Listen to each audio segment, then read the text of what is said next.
IMF도 그렇고 외부 여러 기관들이 이제는 좀 경고를 하고 있어요. 우리나라 국가 채무 비율을 한 54%로 보거든요. GDP 대비 부채 비율이 이미 100%를 넘는 상황이에요. 그러니까 지금 사실 너무 어려운 구간이 맞습니다. 머니라이브 오늘은 유신익 박사님과 함께 해보도록 하겠습니다. 투자를 하시는 분이나 아니면 실물 경제에 좀 관심이 있으신 분들 입장에서 충분한 좀 논의하고 토론을 해드리도록 하겠습니다. 제가 이번 영상에서 하나 말씀드리고 싶은 내용이었는데 이렇게 물가가 낮고 이번에 이제 페드가 금리를 동결 했지만 향후에 2번 정도 인상할 여지를 남겼죠. 점도표에서. 네. 근데 이 점도표 한번 보십시오. 이게 이제 점도표인데 이게 중간각 기준으로 이제 앞으로 2번 정도 더 인상할 여지를 남겨둔 겁니다. 네. 지금 과거에는 이제 5.1이었는데 중간값이 이게 이제 또 0.5가 올라간 거거든요. 네. 그래서 그러니까 앞으로 이제 2번 정도는 더 인상할 것으로 보는 연준 위원들이 9명 정도 생긴 거죠. 근데 관건은 뭐냐면요. 여기서 첫 번째, 지금 금융시장, 채권시장도 마찬가지고 에쿼티 마켓도 마찬가지고 페드의 눈치나 페드의 어떤 입김에 그렇게 크게 작용이 안 됩니다. 즉 뭐냐면 지금은 시장이 더 똑똑해지는 구간으로 가고 있고 금융시장이 오히려 연준한테 우리의 방향성대로 따라와라 라고 지시를 하는 입장이 됐어요. 왜냐하면 페드는 지금 신뢰성을 완전히 잃어버린 상황입니다. 지금 제가 작년도에도 이런 이제 그 프로젝션, 그러니까 연준에서 이제 FOMC 위원들이 이제 예측하는 그 지표들의 예상인데요. 예측치인데요. 이거 보시면은 사실, 페드가 원래 중앙은행이잖아요. 미국의 중앙은행. 그러면은 앞으로 벌어질 일들을 대비해서 통화정책을 미리 시행을 하는 게 맞습니다. 즉, 그쵸. 돌을 던질 때, 지난번에는 한번 말씀드렸지만 통화정책은 현재의 앞에 놓여있는 새를 돌로 맞추는 게 아니고 네. 새가 날아갈 경로를 계산해가지고 맞추는 거예요. 근데 미리 보기를 해야 된다. 미리 어떤 그 예상 경로를 봐야 되는데 그 예상 경로에서 우리가 생각할 수 있는 변화를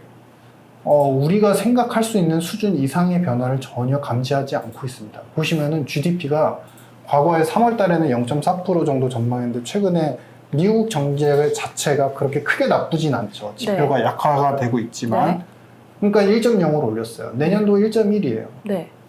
별 큰 의미가 없습니다. 이게 언제 예상치예요? 이번 6월 달에 네. FOMC에서 나온 예상치입니다. 실업률 보시면요. 이 실업률이 최초에는 그 작년도만 하더라도 금리를 올리면서 본인들이 실업률 자체가 4.5 이상 계속 올라갈 겁니다. 23년도에 4.5 이상 올라갈 겁니다. 그리고 24년도에 그보다 더 올라갈 겁니다. 라고 했는데 그 수치를 오히려 낮췄어요. 네. 오히려 최근에 뭐 고용과 관련되는 구인 배율이라든지 그러니까 구인을 하는 기업들이 구인을 하는 비율 자체가 조금 좀 떨어지고 있긴 하거든요. 네. 근데 워낙에 떨어진 숫자 자체도 좋은 상태예요. 그러니까 그 숫자 자체도 절대치는 좋은 상태예요. 지금 미국 고용 상태가 네. 어때요? 구인 배율 자체가 과거에 이제 7배 정도 이제 기록을 했었거든요. 가장 높을 때. 그러니까 그 뭐냐면은 그 수요로 하는 사람들 대비해서, 그러니까 뭐냐면은 그 쉽게 말씀드리면 현재 구직자가 일자리를 얻을 수 있는 어떤 그 비율 자체가 7배 정도를 기록을 했다는 거예요. 근데 그 비율이 이제 최근엔 6 정도로 떨어지고 있는 상태이긴 한데, 네. 그래도 아직도 여력이 있는 거죠. 그러니까 얼마든지 구직 활동을 하면은 잡을 구할 수 있는 상황. 그렇게 그들이 생각했던 것보다도 결국에는 작년에 금리를 올릴 때 지표가 나빠질 겁니다 라고 예상을 했지만 그것보다도 오히려 그 나빠진 속도가 너무 더디다 보니까 실업률의 전망치도 낮췄어요. 4.1까지. 근데 이 정도가 어느 정도냐면요. 아직도 완전 고용입니다. 그러니까요. 자기가 구할 수 있으면 구할 수 있는 거잖아요. 그런 것도 일자리를. 있고, 그런 내용 부분도 있고, 두 번째는 지금 미 의회 예산처에서 자연 실업률이라고 해서 미국 경제가 모든 요소들, 인프라나 뭐 여러 가지 인플레이션, 뭐 여러 가지 요소를 다 제거하고 그냥 가만히 놔뒀을 때 실업률이 4.5 정도 나온다고 해요. 근데 그것보다 지금 낮은 상태니까 완전 고용인 상태인 거죠. 굉장히 좋다라는 거죠. 고용 상태가 좋으면 주식 시장이랑 연관지어 봤을 때 안 좋은 거 아니에요? 금리를 계속 안 내리니까? 근데도 불구하고 일단은 이제 고용이 좋으면은 이제 물가까지 한번 같이 보시죠. 네. 고용이 좋으면 이제 금리를 올릴 여지가 있죠. 그래서 이번에 2회 정도 이제 인상의 추가 인상의 그래서. 여지는 남겨놨는데 중요한 거는 그들이 이제 목표로 하는 물가가 PCE 기준이에요. 이게 뭐냐면 개인이 지출하는 품목들의 물가를 가지고서 인플레이션을 잡은 거예요. 네. 수치를 책정하는 건데 이 수치가 23년도에 원래는 3.3이었는데 3.2까지 낮아진다고 보았습니다. 네. 그렇게 낮아질 건데 근데 아직도 2%대는 이제 아직은 안 들어가죠. 그러니까 2번 정도 남긴 거예요. 여지는 남겨놓은 거예요. 이제 그 실업률은 좋고 물가는 서서히 떨어지니까 네. 2번 정도 남겼는데 근데 이것도 사실 그렇게 믿을 만한 게 못 됩니다. 왜냐하면 지금 사실은 페드는 계속 우왕좌왕하는 상황이에요. 그러니까 작년도에는 금리를 올려왔지만 어떤 얘기까지가 나오냐면요. 두 가지 얘기가 나오는데 이 정도 왔으면 통화정책 후반기에 왔다. 이제 긴축은 거의 끝내도 된다. 이런 얘기가 있고 네. 두 번째는 어떤 중요한 얘기는 꼭 2% 물가까지 꼭 잡아야 돼? 이런 얘기까지 나와요. 근데 연준에서는 네. 계속 2% 계속 얘기하잖아요. 네. 말은 2% 계속 얘기를 하는데 사실상 이 2%가 중요한 기준도 아니거든요. 그래요? 왜냐하면 90년대 후반에 80년대 후반이었죠. 1980년대 후반에 뉴질랜드 중앙은행 총재하고 뉴질랜드 재무장관이 처음에 2% 물가를 제시를 했어요. 네. 그건 상당히 과거잖아요. 네. 오래된 일이잖아요. 80년도? 네. 그때 당시에 2% 물가를 왜 제시를 했냐면 자신들이 생각하는 그 2%라는 기준이 그 구축이 된 과정도 굉장히 뭔가 심플했습니다. 굉장히 학문적이고 굉장히 아카데믹할 것 같지만 네. 그 당시에 뉴질랜드의 여러 가지 인구 성장과 물가 상승률의 패턴을 봤을 때 2% 정도가 적정할 것 같다. 물가를 잡기 위해서 그 당시에는 이제 뉴질랜드가 인구도 성장하고 인플레이션이 계속 올라가는 구간이었거든요. 네. 그러니까 그런 구간에서 물가를 최대한 잡았을 때 인플레이션을 갖다가 2% 이하로만 되면은 성장도 잘 되고 여러 가지 목표도 잘 되고 인구도 성장하니까 2%만 되면 너무 좋겠어요. 그러니까 과거처럼 인구도 성장하고 산업도 성장하는 그런 구간에서 이상적으로 잡은 게 2%예요. 근데 그러고 나서 얼마 있다가 그 잭슨홀 미팅을 했는데 잭슨홀 미팅을 하면서 연준, 그다음에 ECB, 그다음에 BOJ 뭐 이렇게 다 불러가지고 우리가 2% 물가를 설정하고서 이렇게 잘 되고 있습니다. 이렇게 자랑을 하는 그런 자리가 있었어요. 네. 그 자랑하니까 그게 감명 깊었다. 그러면서 모든 중앙은행들 주요 선진국 은행들이 2%를 다 받아들이게 그 돼요. 다음부터 2%가 네. 된 거예요? 그러고 나서 항상 중앙은행 총재도 그렇고 모든 총재들한테 왜 2% 물가를 고집합니까? 라고 얘기를 물어보면 네. 과거부터 그게 통용이 되었고 우리는 아직 그 기준을 준수합니다. 이 정도 멘트만 있어요. 즉 지금 꼭 2%를 반드시 잡아야 된다는 필요성에 대해서 페드는 얘기를 했지만 사실상 그렇게까지 잡을 때까지 계속 금리를 인상할지에 대해서는 약간 미지수가 있어요. 그러니까 그 얘기인즉슨 뭐냐면 이런 부분들이 시장에서 오히려 이제는 페드의 어떤 발언이나 코멘트들을 그렇게 신경을 안 쓰는 부분이라는 거예요. 그럼 신경을 안 쓰니까 지금 댓글창에도 올라왔는데 네네. 물가 목표치를 변경하는 것도 가능하다고 보시는지. 그 얘기는 최악의 국면인데 사실은 이제 이거는 연준 혼자서 결정한 문제는 아닙니다. 재무부에서도 즉 정부에서도 동의가 있어야 되고 지금 근데 여기에서 이제 연준에 대해서 저는 이제 키워드 하나 말씀드리면 연준을 그렇게 이제부터는 의미를 두지 마십사. 그래요? 네, 왜냐하면은 2번이라는 물가 상승, 그러니까 2번이라는 금리 인상에 보폭은 남겨놨지만 지금 한편으로는 바이든 정부가 요구하는 게 금리 더 이상 올리지 말라라는 거예요. 네네. 왜냐하면 이번에 잘 생각해 보시면은 미국 정부가 연간으로 보면 1조에서 1조 5천억 달러 정도 적자가 나오거든요. 근데 올해도 마찬가지예요. 세수는 적고 네. 세출은 많았기 때문에. 그러니까 많이 썼죠, 돈을. 근데 이번에 부채한도 협상 이루어졌고 6조 4천억 달러 정도로 이제 예산을 계속 풀기로 했잖아요. 근데 올해도 최소 1조 달러가 부족합니다. 세입 가지고만은. 네.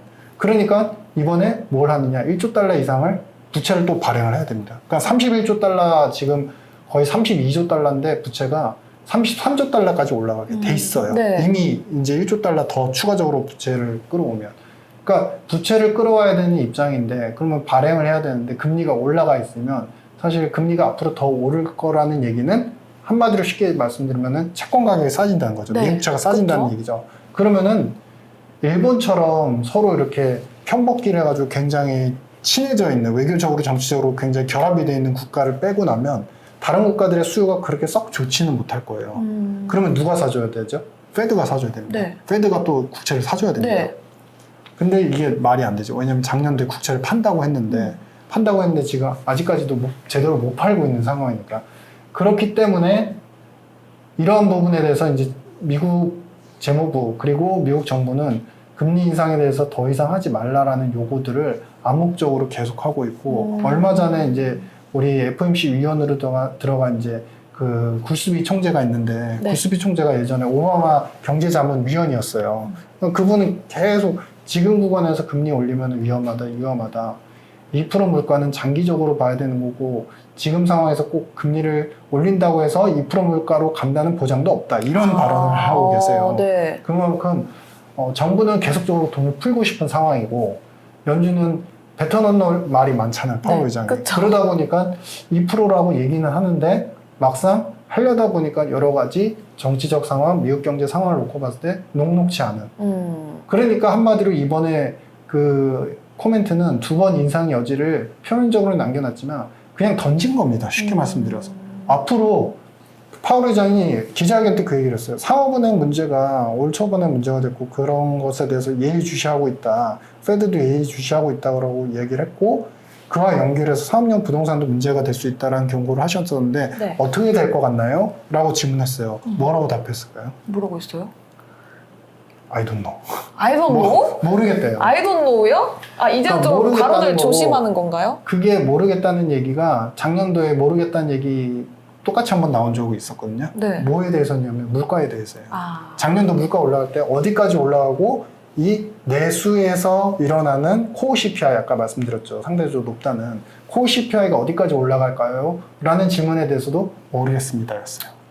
숨기고 있다로 초반에는 시장에서 많이 생각을 했었죠. 작년도까지만 하더라도 많은 걸 숨기고 무언가를 알고 있고 앞으로 경로에 대해서 자신의 영향력을 크게 미칠 수 있는데 어떤 파급, 부정적인 파급이나 어떤 그 이슈가 생길까봐 뭔가 감추고 있는 모습으로 저도 작년도 초반까지는 생각을 했었고요. 작년 초반까지는 그렇게 생각하셨고. 여러분들 다 아시는 것처럼 인플레에 대해서 초반에 예측도 실패했고 두 번째 인플레가 올라오고 있음에도 불구하고 21년도만 하더라도 이미 21년 하반기에 물가가 5% 6% 이미 올랐었거든요. 네네. 근데 그때 일시적이다. 그 일시적이다가 파월 의장의 발언이었는데 사실 그때 입장이 바이든 정부의 입장하고 동일했어요. 바이든 정부가 그때 이건 일시적입니다. 우리가 공급 병목 현상을 해소만 하면 금방 해소가 될 겁니다. 계속적으로 반복했던 얘기를 그대로 받아와서 했거든요. 그래서 금리도 안 올리겠다. 그쵸. 이랬었잖아요. 안 했다가 전쟁이 나니까 그때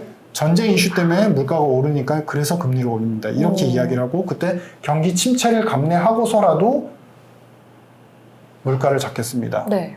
근데 여기서 그러면서 8월 달에 폴 볼커식의 금리 인상도 자신은 고려하겠다라고 얘기를 했었죠. 근데 여기서 핵심이 뭐냐면 숨기고 있다? 저는 아니라고 봅니다. 왜?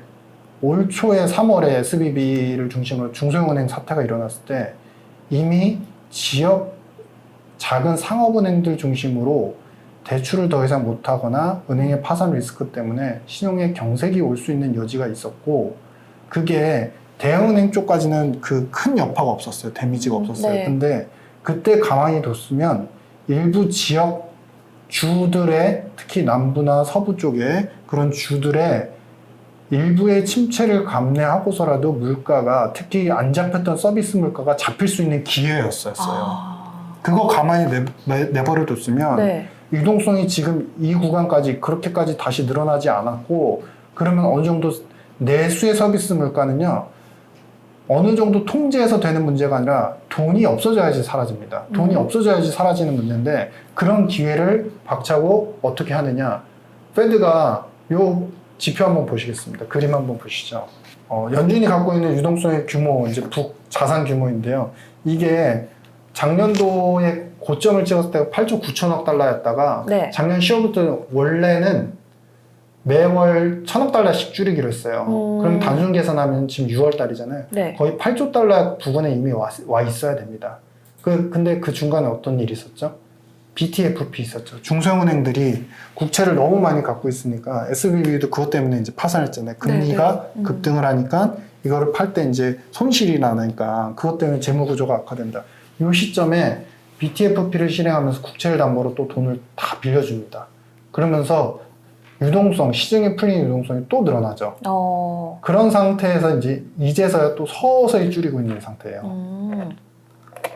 그러니까 그러한 일련의 어떤 사건들이나 개요를 봤을 때 물론 연준 의장이라는 굉장히 중요한 자리, 대표되는 통화정책 수장이라는 자리에 대해서는 믿어 의심치 않고 그분의 역할이 되게 중요하다는 건 아는데 파월 의장의 그런 얘기가 있죠. 우리 소위 얘기하는 사람이 말은 만들 수 있는데 행동의 결과를 보면은 사실을 숨길 수 없다. 그쵸. 거짓을 숨길 수 없다. 행동의 결과를 보면요. 파월은 경기 침체를 감내하고 싶어 하지 않아 보입니다. 첫 번째. 두 번째는 물가를 공격적으로 잡기 위해서 너무나 강한 긴축을 하지 않으려는 행태가 보이고 특히 정부의 정책과 어느 정도 보조를 맞춰가려는 모습들이 확연하게 보이기 때문에 네. 그래서 앞으로 하반기 내년 초반까지 정도는 적어도 금융시장이 과거처럼 작년 한 해처럼 페드의 눈치를 크게 보는 공격적인 어떤 우리 매파적인 발언 때문에 갑자기 시장이 너무 크게 흔들리거나 작년에는 네. 진짜 잭슨홀 미팅만 해도 출렁출렁거렸잖아요. 네. 그럼 앞으로 FOMC나 네. 뭐 발언에 대해서는 크게 신경을 안 써도 되는 건가요? 그렇게 보여지고요. 일단은 물론 이제 중요한 요소니까 우리가 팔로우업은 해야 되지만 작년처럼 그로 인해서 모든 시장의 환경이 다 바뀌는 그런 구간은 아니다라는 것이고 대표적으로 지금 10년물 금리 여러분들 보시죠. 미국채 10년물 금리 보시면요. 10년물 금리가 최근에 부채 한도 협상이 잘 안 될 거다. 미국의 부도 리스크가 커진다라고 하면서 그 시점에 3.9 정도까지 찍었었어요. 네. 그러니까 올라갔었어요. 그러다가 다시 3.8, 3.7 수준까지 다시 떨어지고 있습니다.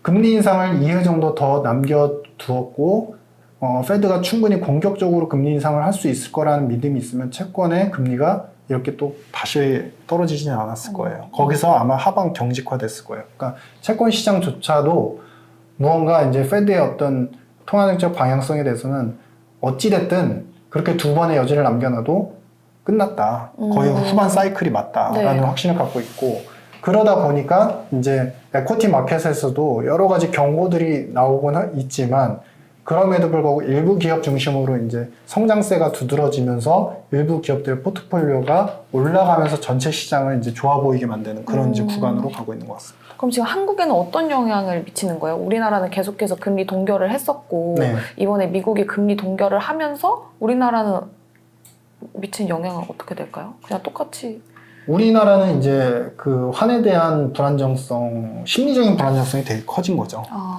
사실 이제 그 전보다도 그 격차는 더 커졌고 앞으로 이제 그러니까 두 번은 아니어도 한 번 정도는 저도 올릴 수 있다고 생각하거든요. 페드가. 그러면은 이제 0.25 정도 또 벌어지게 되잖아요. 네. 그러니까 그렇게 되면 사실 우리가 철저하게 비기축통화 국가입니다. 비기축통화 국가이기 때문에 사실상 우리가 지금 환율이 1330원에 갔다가 지금 1270원대까지 빠르게 떨어졌죠. 네. 달러가 약세대가 우리나라의 펀더멘탈이 좋아져서가 아니라 갑작스럽게 달러의 약세 영향을 모조리 다 받으면서 변동이 엄청나게 크게 하방으로 또 간 겁니다. 근데 중요한 거는 우리가 순대외 채권 국가가 됐다고는 해도 그래도 금리 갭에 대한 부분들이 굉장히 불안해요. 우리 사실 지금 몇 퍼센트 정도 차이가 나죠? 한국과 미국? 지금 우리가 그 1.75에서 앞으로 2까지도 지금 차이가 날 수 있는 상황입니다. 그러니까 현재가 1.75인데 이제 앞으로 한 번 더 올리면은 2까지도 네. 이제 차이가 날 수 있는 상황이고요. 이거 보시면요, 우리 원화가 이 비기축통화 국가이고 뭐 어떻게 뭐 얼마나 외국인들의 수요가 있는지 그 핵심적으로 나오는 지표인데 네. 보시면은 BIS에서 22년도 기준으로 국제 통화 시장에서 외환 시장 FX 마켓에서 통화의 턴오버 비율을 갖다가 각 통화별로 다 이제 점검을 해본 거예요. 보시면 이거 재밌습니다. 이거 보시면은 턴오버 비율이라고 하는 거는 왜 그러냐면 미국 달러를 팔 때 거래가 페어와이즈 되죠. 그러니까 옌 달러로 거래를 하는 거고 네. 옌 유로로 거래를 하고 파운드 유로로 거래를 하는 거잖아요. 양쪽에서 거래를 하잖아요. 네. 그러니까 턴오버 레이트라고 하고 이것의 턴오버 레이트의 총합은 200%가 됩니다. 그래서 이거를 좀 보시면요. 미국이 사실 작년도에 통화 자체 화폐에 대한 신뢰성을 잃어버린다. 그다음에 블록화돼가지고 중국이 어떤 가세에 되면서 위안화가 올라간다. 뭐 이래도 전 세계에서 88%입니다. 제일 많습니다. 여전히 네. 제일 많은 상태고요. 위안화 같은 경우는 사실 좀 올라갔는데 그럼에도 불구하고 7%대예요. 아직도. 네. 그러니까 과거의 4%대 대비해서는 좀 올라가긴 한 건 맞는데 아직도 미약한 상황이죠. 그러니까 근데 여러 가지 이런 수치적인 내용보다도 변화하는 양상만을 두고 이제 일부에서 달러의 패권 그 패러다임은 끝났다. 네. 위안화가 그걸 이제 대격을 할 거다. 네, 이렇게 네. 얘기하시는데 그건 좀 무리가 있다. 그건 좀 아니에요. 네, 너무 같다. 네, 수치로 보면은 이렇게 지금 10배 차이가 납니다. 많이 차이 나는데요? 네. 바로 그 다음에 많이 사용되는 게 유로화인데 유로화하고도 거의 2배 네. 이상, 3배 가까이 차이가 네, 납니다. 네. 근데 한국 원화 한번 보십시오. 턴오버 레이트가 2%대예요. 전 세계에서 수요하는 수요 자체가 너무 적습니다. 네, 2%. 네. 그러니까 항상 이 2%조차도 말라버리면 어떡하지라는 걱정을 안고 있어야 되는 상황이에요. 그러다 보니까 금리 격차가 시장 금리 자체는 큰 차이를 안 납니다. 지금 우리 한국 10년물하고 미국 10년물은 0.1% 정도밖에 차이가 안 나거든요. 네. 그럼에도 불구하고 기준금리의 격차에 대해서 부담감을 항상 갖고 있어요. 갖고 있기 때문에 따라가야 된다라는 측면도 있지만 네. 한편으로 우리 지금 한국의 경제 상황을 놓고 보시면 지금 얼마 전에 IMF가 1.5% 전망을 했죠. 기존 1.7에서 1.5로 낮췄는데 네. 최근에는 다른 이제 월드뱅크라든지 다른 국제기구들이 1% 초반대로 또 예측을 하고 있어요. 그러니까 그만큼 지금 우리나라의 성장 동력이 경상수지 적자를 중심으로 해서 계속 약화가 되고 있는 구간이다 보니까 네. 여기 보시겠습니다. 이게 이제 왼쪽에 마이너스 쪽은 다 제거하시고 그냥 다 절대값으로만 비교해 보시면 되고요. 앞서서 와인 고들리의 모형 보셨죠? 미국의 경제 부문별 균형을 보셨죠? 네. 한국도 똑같이 한 거예요. 원래 이제 부문별 균형 이론, 현대화폐 이론이 이런 이제 비기축통화 국가인 한국 같은 경우는 좀 딱 맞아 떨어지진 않습니다. 그런데 우리나라가 부문별 균형이 이루어지는 부분이 있어요. 바로 뭐냐면 경상수지, GDP 대비 경상수지 비율과 GDP 대비 순투자율이 거의 데칼코마니처럼 그러게요. 완벽하게 비슷한데. 동일하죠. 그러면 이 얘기인즉슨 뭐냐면 경상수지가 플러스가 나는 만큼 네. 그 돈을 가지고서 그 돈이 내부의 순투자에 쓰여지고 내수에서 순투자를 한다는 건 뭐냐면 외부에서 대기업들이 외화로 이제 경상수지적으로 돈을 막 벌어와요. 네. 그럼 내수에서 또 투자를 해요. 설비 네. 투자도 하고 설비가 많아지면은 당연히 고용이 늘겠죠. 그러면 임금도 늘어나겠죠.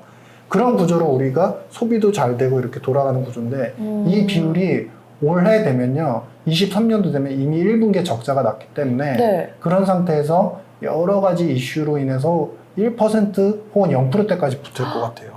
이러다가 진짜 마이너스 성장까지도 갈 수 있는 거예요. 올해는 마이너스까지는 안 갈 것 같습니다. 왜냐하면 이 경상수지 줄어드는 폭이 그렇게까지 확 떨어지진 않을 것 같고 근데 중요한 거는 이 올해 기준으로 놓고 봤을 때 올해부터 이제 변곡이 생기기 시작한다는 거예요. 네. 뭐 여러 가지 저도 뭐 한국 경제 위험하다, 위기론 뭐 이런 것들에 대해서 너무 과격한 전망은 저도 지향하는 편이지만 이 비율만 보시면요. 과거 트렌드에서 우리가 21년도를 기점으로 이 경상수지 비율이 확 올라섭니다. 네. 이 올라서는 구간이 뭐였냐면 대체로 반도체 사이클이 상당히 좋아졌을 때 2015년도, 네. 16년도. 이게 6%대까지 올라갑니다. 그러면서 후행적으로 그때 GDP의 패턴을 보시면 16, 17년도에 3% 성장을 해요. 네. 그러면서 그 당시에 우리가 소득 3만 불을 넘어서기 시작합니다. 그래서 3만 5천 불 갔다가 지금 최근에 작년 기점으로 3만 2천 불까지 다시 떨어졌어요. 네. 그러니까 완벽하게 우리가 소득 3만 불 이상 수준에서 이제 위기가 왔다 뭐 이렇게까지 얘기할 수준은 아니지만 변곡점이 크게 온 건 사실이에요.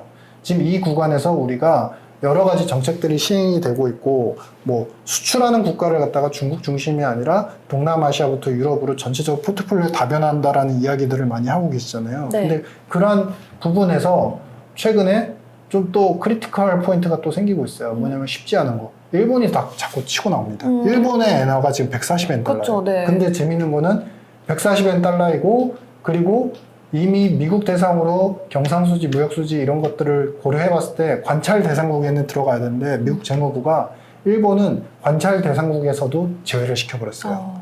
작년도에 크리티컬 포인트가 일본이 150엔 넘어가니까 1,000억 달러 정도 GDP에 이제 1,000억 달러면은 GDP가 대략 한 2% 이상 수준이었거든요. 네. 그들이 설정한 게 2% 넘어가는 환개입을 하면은 그거는 환율 조작국이다라고 얘기를 할 건데 그 상황에서 다 넘어갔어요. 그러니까 일본이 최근에 급부상하고 있는 이유가 일본이 국채를 뭐 작년도에 판다 했지만 사실 안 팔고 있고 네. 오히려 최근에 1조 1천억 달러로 국채 매수 규모를 좀 늘렸거든요. 즉 일본이 최근에 엔 약세를 힘을 입어가지고 도요타나 닛산 그동안 브랜드 가치가 죽었던 그런 기업들이 일본에서의 가격 경쟁력이나 여러 가지 반도체 차량용 반도체 칩 문제, 쇼티지 문제들이 해소가 되면서 또 잘 팔리고 있는 구간이 된 거예요. 네. 그러니까 거기에 지금 치포 동맹에서 일본에게 미국이 반도체 소재뿐만 아니라 장비에 대한 주문에 대해서도 기대를 하고 그것에 대해서 협력할 의지를 표출을 했었거든요.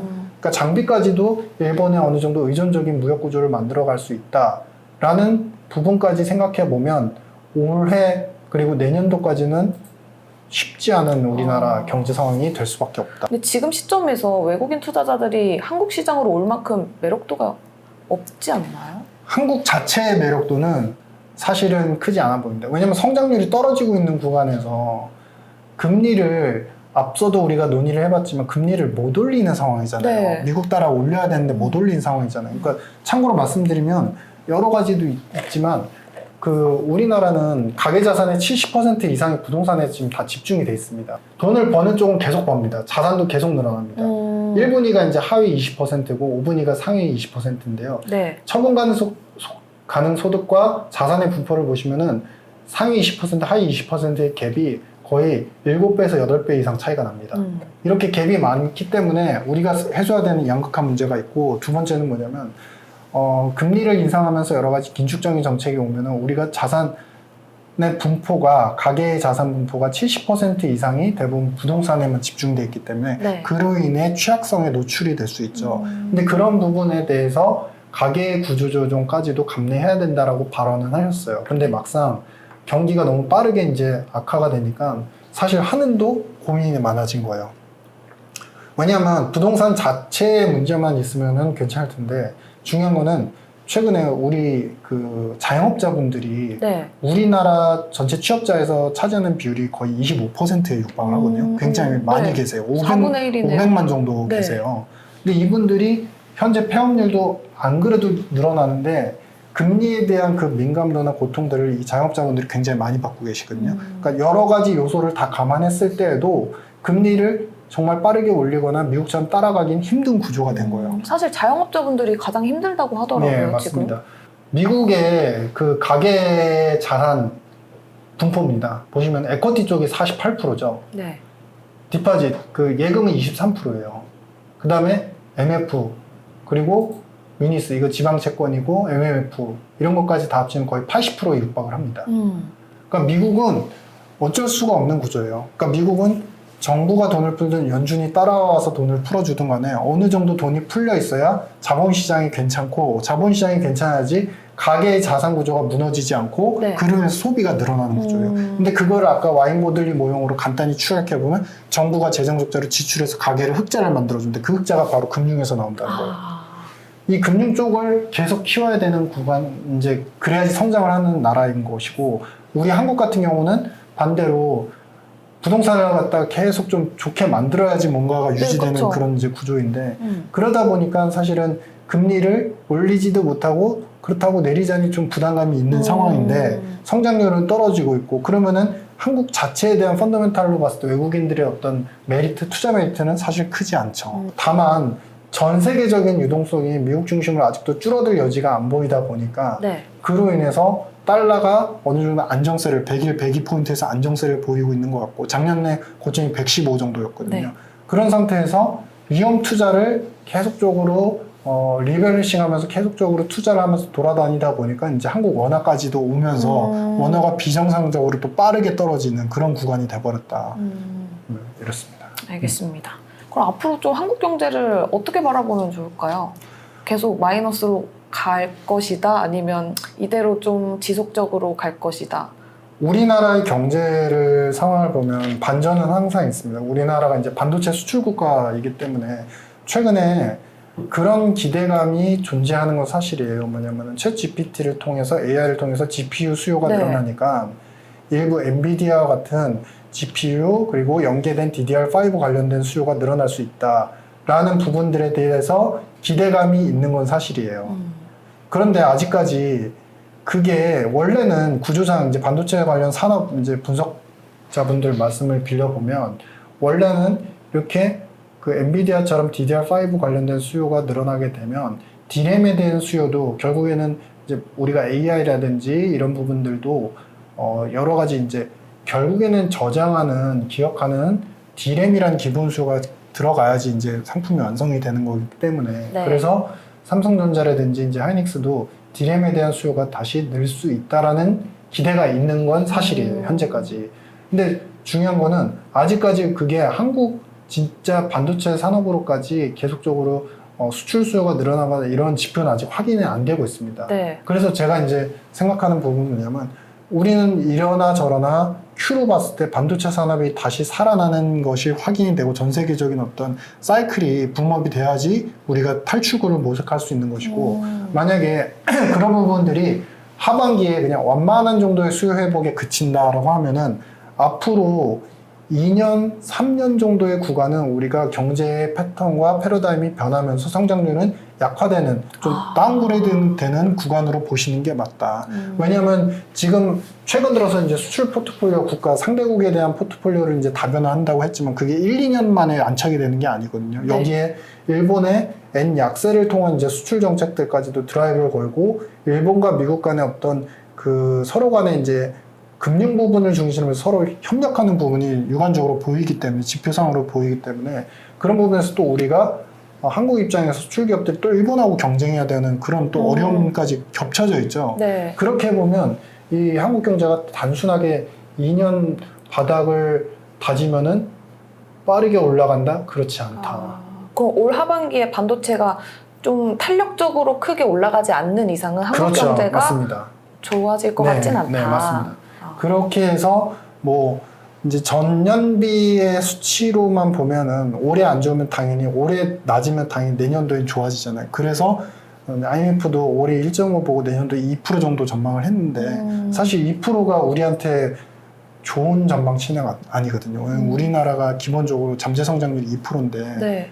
잠재 성장률만큼만 나온다는 겁니다. 그래서 이번에 IMF 전망 숫자에서도 보면은 대체로 미국이나 선진국, 그 다음에 일본 뭐 이런 국가들의 성장률 하향보다는 소폭 상향이 있었어요. 소폭 상향이 있었고 아니면은 그대로 전 수치를 유지하거나 아니면 내년도에 가서는 회복 수준이 좀 가팔라지는 그런 패턴으로 예상을 했는데 네. 한국은 그렇지 못했어요. 그러니까 두 가지 요인인데요.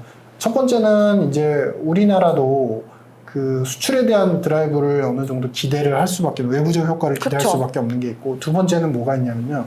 우리 이제 1분기에 이제 세수가 많이 안 거쳤어요. 예상보다 상당히 안 거친 상황인데, 세수가 안 거치면은 어떻게 되나요? 기본적으로?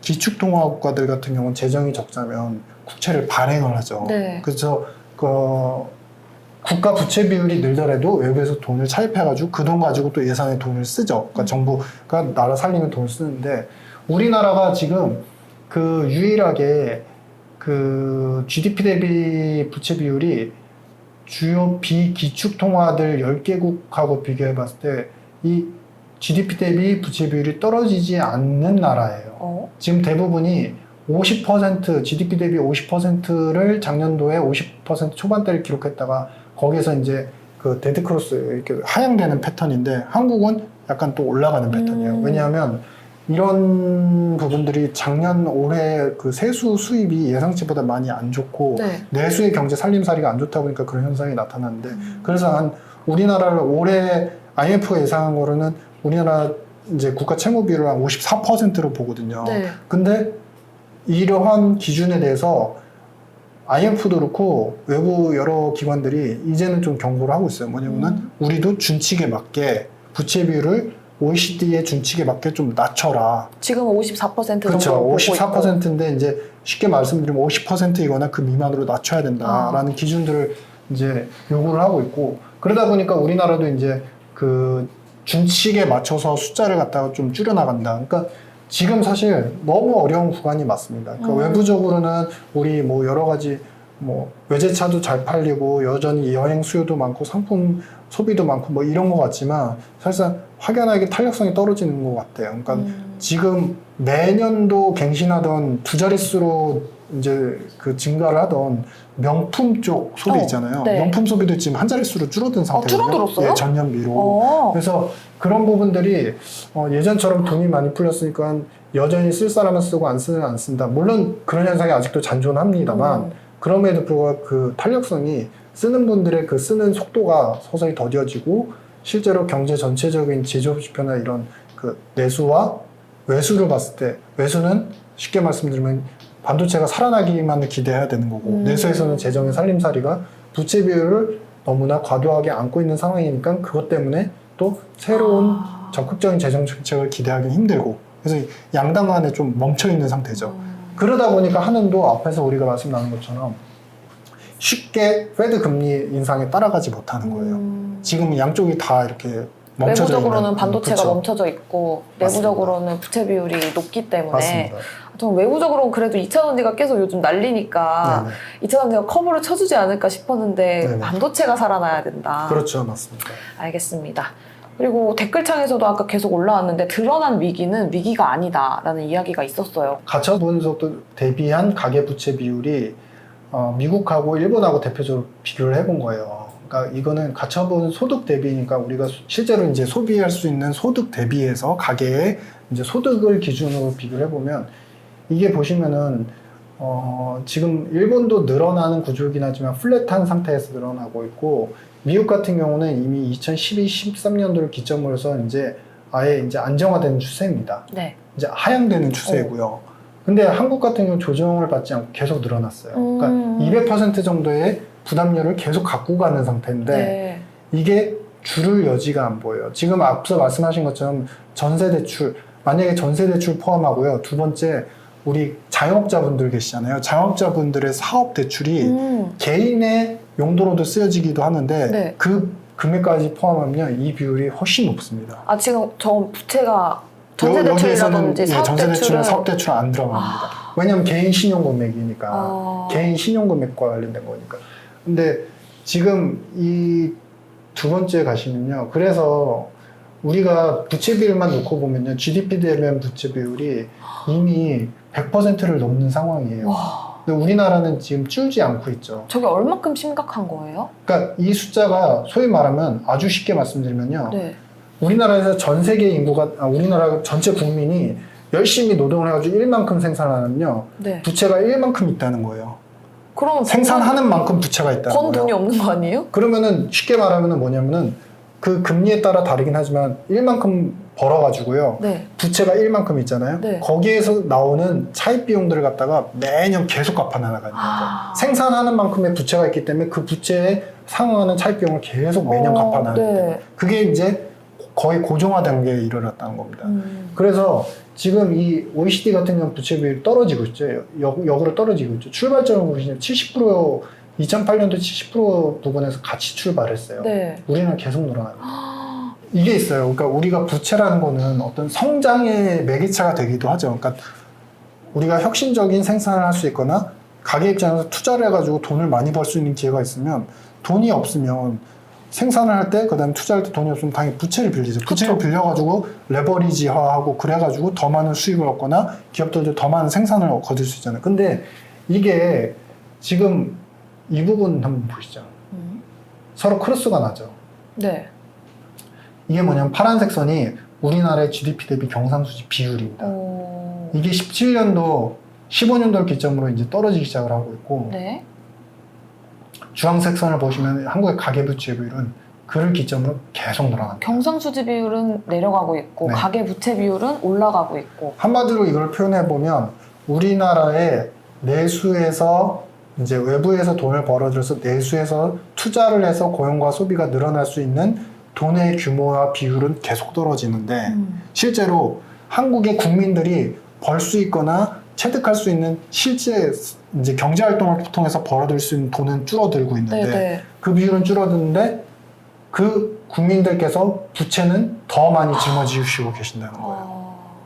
그러니까 이게 어떻게 되냐면 최근에 한국의 DSR 비율, 그러니까 부채로 갚아야 되는 이제 차입금의 비율이 소득 대비한 DSR 비율을 보니까 원리금 상환 비율이 소득의 13%를 차지해요. 그러니까 100만 원을 벌면 매월 13만 원씩을 계속 그러니까 지출을 하신다는 겁니다. 네. 그게 이제 안 줄면요. 한국은행에서 이제 과거에 신용 관련되는 그 정책 보고서, 연구 보고서가 있었는데 거기서 그런 얘기를 했어요. 이 신용 비율이, 가계 신용 비율이 80%를 넘어가는 상황이 장기화되면 성장률은 장기적으로 둔화가 될 수밖에 없다. 왜냐하면 돈을 벌어들이는 만큼 계속적으로 생산과 소비에 쓰여지는 게 아니라 벌어들이는 일부 금액들이 계속 이자로 나간다는 거예요. 네. 근데 우리나라 잘 생각해 보시면 물론 이제 가계자산이라는 것들이 부동산에 연계되어 있으니까 부동산이 너무나 경착륙을 해서도 안 되는 구조는 맞지만 사실 중요한 거는 온라인 플랫폼이나 여러 가지 그 온라인 뱅킹들, 그러니까 우리가 소위 얘기하는 IT 기반의 이제 뱅크들이 많이 생기면서 대출의 과정들이 너무나 손쉬워졌어요. 맞아요. 카카오 대출 예, 되게 예. 쉽게 되잖아요. 뭐 그 외에도 여러 가지 이제 그 온라인 뱅크들이 있는데 그런 은행들을 통해서 계속적으로 대출이 되다 보니까 사실 이게 이제 과거와는 다르게 굉장히 정교화된 서류 이런 게 아니라 대출도 경쟁이 일어나면서 80년대에 짜장면이 500원이었어요. 지금 짜장면 얼마 합니까? 8, 9천 원 하죠. 새우깡이 얼마나 올랐죠? 30배 올랐네. 새우깡의 가치가 30배 올라갔습니까? 금리가 올라가요. 그러면 세입자 입장에서 전세를 선호할까요? 월세를 선호할까요?